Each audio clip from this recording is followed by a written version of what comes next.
akan membahas mengenai perkara sholat. Nah, apa saja pembahasan di dalamnya nanti kita bahas hari ini. Oke? Untuk mengawali pelajaran hari ini, alangkah baiknya kita meminta untuk keberkahan doa agar doa tersebut bisa memberikan hasil untuk diri kita sendiri. Berdoa dimulai. Bismillahirrahmanirrahim. Raditu billahi rabban wa bil islami dina wa bi Muhammadin nabiyya wa rasula. Amin.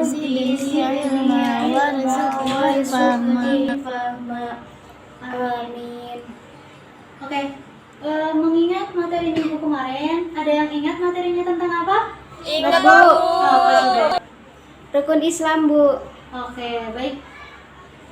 Rukun Islam, sedikit mengulas. Rukun Islam itu ada berapa? Ada 5, Bu. Oke, sebutkan coba.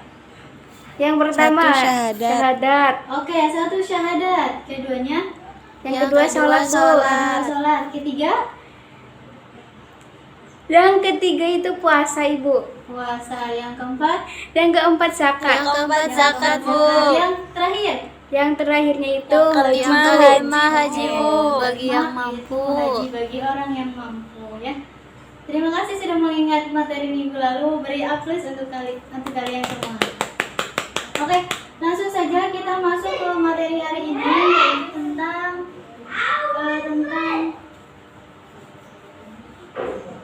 tentang sholat.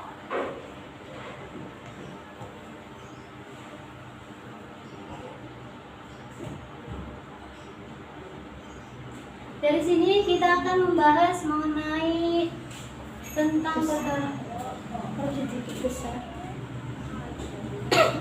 mengenai sholat. Pembahasan di dalamnya yaitu apa sih pengertian dari sholat. Nah, yang pertama kita akan membahas apa pengertian dari sholat.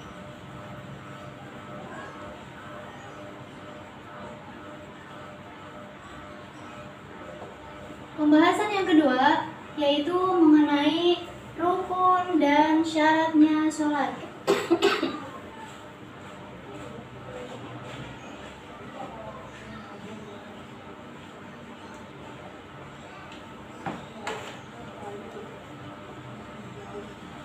Yang ketiga yaitu hal-hal apa saja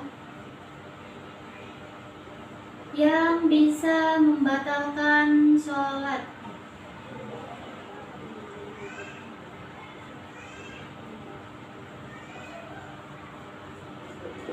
Oke, mengenai pengertian sholat, di sini ada yang udah tahu pengertian sholat?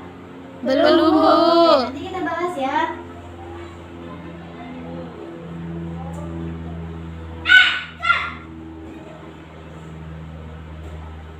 Materi hari ini. Oh iya, ada yang hadir nggak hari ini? Hadir Semua, Bu. Hadir ya. Langsung saja kita ke materi. Yang pertama, kita akan membahas mengenai pengertian dari sholat. Apa sih pengertian dari sholat? Sholat diambil dari bahasa Arab, dari kata as-sholat. Nah, sholat menurut bahasa atau secara etimologi, sholat artinya berdoa.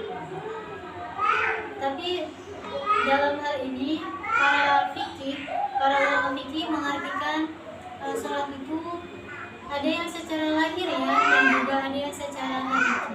Maksudnya gimana, Bu? Secara lahir ya. Nah, maksudnya di sini yaitu sholat berarti ucapan dan perbuatan yang dimulai dengan takbiratul ihram, kemudian diakhiri dengan salam. Nah, terus maksud dari hakikinya gimana, Bu? Oke, maksudnya di sini yaitu adapun secara hakikinya, sholat adalah langsung berhadapan dengan hati kepada Allah secara yang mendatangkan takut hanya Allah, dan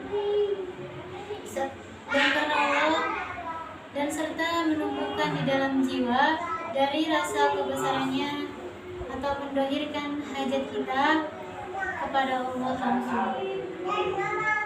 Baik, kemudian apa sih tujuan dari sholat? Sholat dalam agama Islam menempati rukun Rukun kedua, Bu. ya, benar banget, rukun yang kedua ya.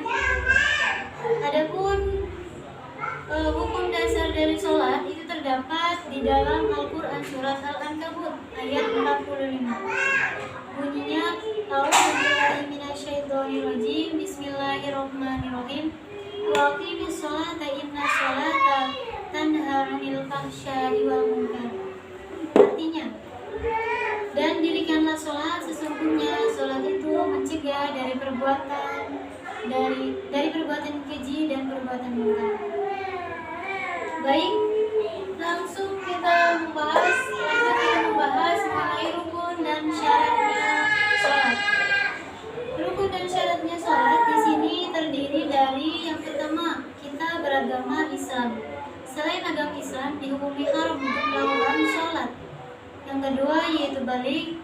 Kenapa balik? Karena sesuai sabda Rasulullah dari hadis riwayat Ahmad dan Abu Dawud yang artinya dari Abu Hurairah radhiyallahu anhu berkata, Rasulullah bersabda, perintahkanlah anak-anakmu untuk sholat ketika mencapai usia 7 tahun,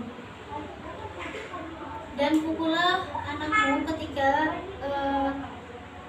berusia 7 tahun. Kemudian ketika sudah mencapai usia 10 tahun, maka pisahkanlah anak itu dari tidurnya. Itu diambil dari hadis riwayat Ahmad dan Abu Dawud. Kemudian syarat sahnya sholat, syarat wajibnya sholat yang ketiga yaitu berakal, karena sesuai hadis Rasulullah mengatakan dari Abu Dawud dan Ibnu Majah yang artinya telah diangkat hina itu dari 3 perkara, yaitu anak-anak sehingga dewasa atau balik, dari orang tidur sehingga ia bangun, dan dari orang gila sehingga ia sehat kembali. Diambil dari Abu Dawud dan Ibnu Majah. Kemudian syarat sahnya sholat yang keempat yaitu suci dari hadas dan najis. Tadi kita sudah membahas mengenai syarat wajibnya sholat. Sekarang kita akan membahas mengenai syarat sahnya sholat. Yang pertama yang perlu kita ketahui yaitu suci dari hadas. Yang kedua yaitu suci badan, baik badan, pakaian, dan tempat. Itu semuanya harus suci sebelum kita melakukan sholat ya. Kemudian yang ketiga yaitu menutup aurat. Teman-teman harus tahu nih perbedaan menutup aurat antara laki-laki dan perempuan. Auratnya laki-laki itu dari pusar sampai lutut. Kalau perempuan auratnya itu dari seluruh badan kecuali bagian wajah dan telapak tangan.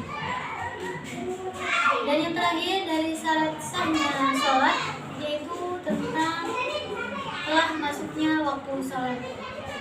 Kalau ada orang yang sholat tapi belum waktunya, berarti itu tidak dihukumi sah sholatnya. Kemudian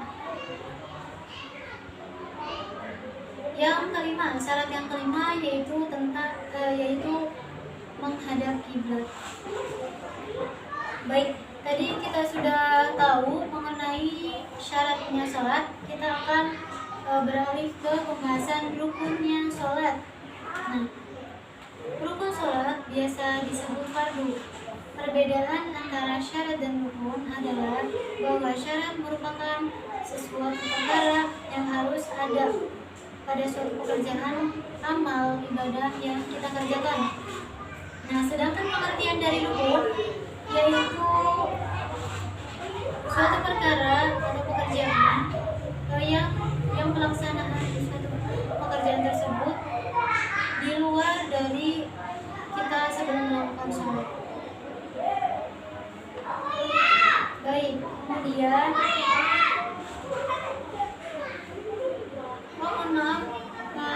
rukun yaitu suatu perkara atau pekerjaan yang di dalamnya ada ketika kita melakukan sholat, hendak melakukan sholat. Rukun sholat itu diambil dari kitab Al-Qur'an, yaitu ada 13. Yang pertama niat, yang kedua berdiri dari yang mampu, yang ketiga yaitu takbiratul ihram, yang keempat yaitu membaca surat Al-Fatihah, yang kelima ruku dan tumanina,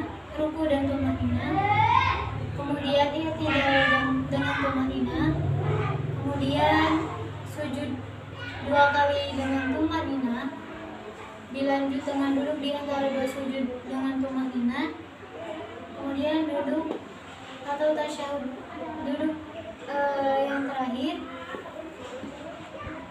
kemudian yang ke-10 itu yang ke-10 membaca tasyahud pada waktu duduk di akhir, yang ke-11 yaitu membaca sholawat atas Nabi Muhammad, yang ke-12 mengucapkan salam, dan yang terakhir yaitu tertib. Kemudian kita akan membahas mengenai hal-hal yang membatalkan. Baik, kita sekarang akan membahas mengenai hal-hal yang membatalkan salat. Dari teman-teman ada yang tahu apa saja sih hal-hal yang membatalkan salat? Nggak tahu Ibu. Oke, Belum tahu, Bu. Ya. Nanti teman-teman perhatikan hal-hal yang membatalkan sholat. Yang pertama itu meninggalkan salah satu rukun sholat atau memutus rukun sebelum sempurnanya sholat dilakukan. Kemudian hal yang kedua yaitu tidak memenuhi salah satu dari syarat sholat seperti berhadas, terbukanya aurat. Nah, itu termasuk hal yang membatalkan. Kemudian yang ketiga, berbicara dengan sengaja.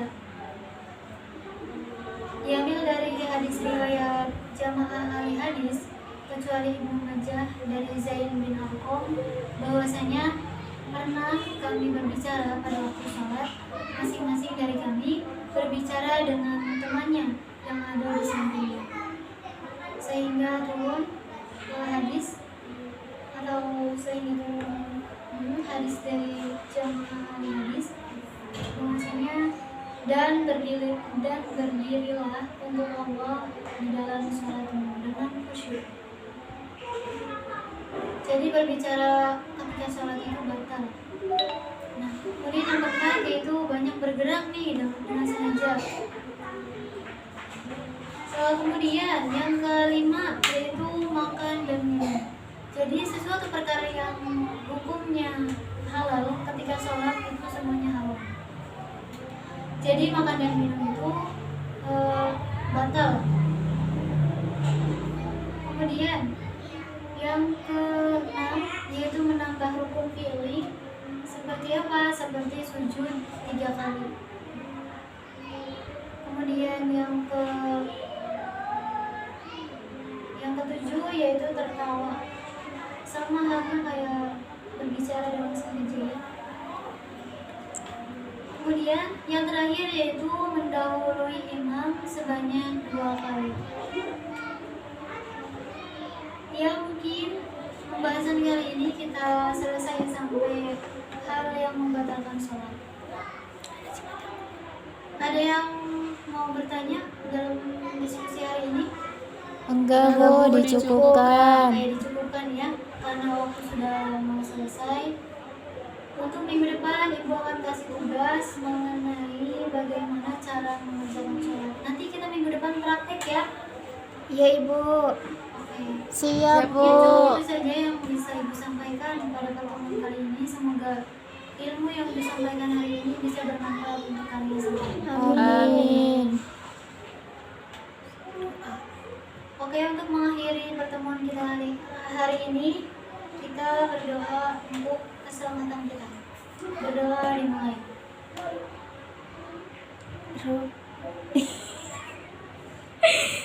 Apa tuh aneh? Berdoa untuk pulang dimulai. Bismillahirrahmanirrahim. asri innal insana lafi khusrin illa alladziina aamanu wa 'amilus sholihati wa tawassaw bil haqqi wa tawassaw bis sabr. Shadaqallahul alim. Terima kasih untuk hari ini. Sampai ketemu minggu depan. Jangan lupa minggu depan kita praktek mengenai Siap, Bu. Siap, Bu. Ibu akhiri dengan salam. Wassalamualaikum warahmatullahi wabarakatuh. Waalaikumsalam warahmatullahi wabarakatuh.